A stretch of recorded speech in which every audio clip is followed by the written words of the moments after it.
Hello students, आज हम बात करेंगे हेनरी लॉ। आप सभी जानते हैं कि जब भी हम बात करते हैं solubility of gas and liquid की तो हेनरी लॉ का यूज जरूर करते हैं। तो चलिए समझते हैं आसान शब्दों में क्या होता है हेनरी लॉ। देखिए यहाँ पे स्पष्ट आपको दिखाई दे रहा है कि ये जो गैस का डिजॉल्व अमाउंट है यहाँ पे ये दिखाया गया है। यहाँ पे बताया जा रहा है प्रेशर इंक्रीज हो गया, यहाँ पे बताया जा रहा है डायनेमिक इक्विलिब्रियम। इन तीनों फिगर को देख के क्या समझ में आ रहा है? देखो, इन तीनों फिगर को तब आप बहुत अच्छे से समझ पाओगे जब आपको हेनरी लॉ की अंडरस्टैंडिंग हो जाएगी। सीधे शब्दों में अगर हम कहें तो जैसे जैसे हम किसी गैस पे जो कि लिक्विड में हम डाल रहे हैं उस पर प्रेशर बढ़ाते हैं, सॉल्युबिलिटी ऑटोमेटिक बढ़ती जाएगी। किसकी? किसी गैस की, किसी लिक्विड में। या यूँ कहें कि किसी भी गैस की सॉल्युबिलिटी किसी लिक्विड में प्रेशर बढ़ाने पर बढ़ती है। आइए इसको थोड़ा ऑफिशियल वर्ड में समझते हैं। हेनरी जी ने क्या कहा? हेनरी जी ने कहा the amount of gas dissolve in a solution is directly proportional to the pressure of the gas above the solution. बहुत सिंपल सी बात है कि जो भी गैस का अमाउंट डिजॉल्व हो रहा है सोल्यूशन में वो धीरे धीरे बढ़ता जाएगा अगर हम उस पर प्रेशर बढ़ाते रहें। सीधे शब्दों में solubility is directly proportional to pressure. अगर हम किसी सिस्टम पर जिसमें गैस है जिसको हम सॉल्युबल करने की कोशिश कर रहे हैं, किसी लिक्विड में हम प्रेशर बढ़ाएंगे तो नो डाउट उसकी सॉल्युबिलिटी बढ़ेगी। इसे हम डिनोट करते हैं see directly proportional to P. सी क्या है? सी को हम कह सकते हैं कि ये है dissolve amount of gases. P क्या है? प्रेशर है। या हम इसी को कई जगह M is directly proportional to P कहते हैं।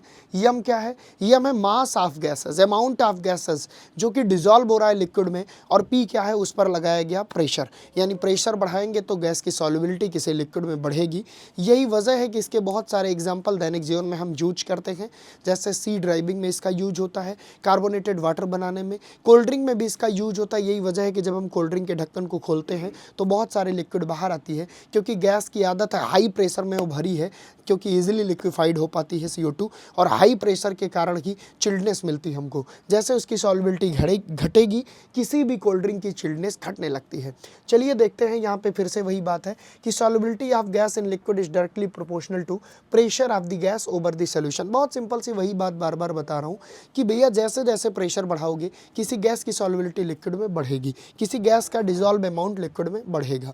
भाई रही बात अगर हम इसके रिलेशन की तो M is directly proportional to P होता है, कहीं कहीं C is directly proportional to P है, उससे कुछ नहीं घबराना, ओवरऑल समझना है। सी क्या है? सी कंसंट्रेशन है डिजॉल्व गैस का, मास है डिजॉल्व गैस का। पी क्या है? प्रेशर है। के क्या है? हेनरी कांस्टेंट है, मोल पर लीटर इनटू ATM है ना, इसमें हम रिप्रेजेंटेशन इसका करते हैं। होपफुली आप इन चीज़ों को समझे होंगे। आइए बात करें इसके यूज की।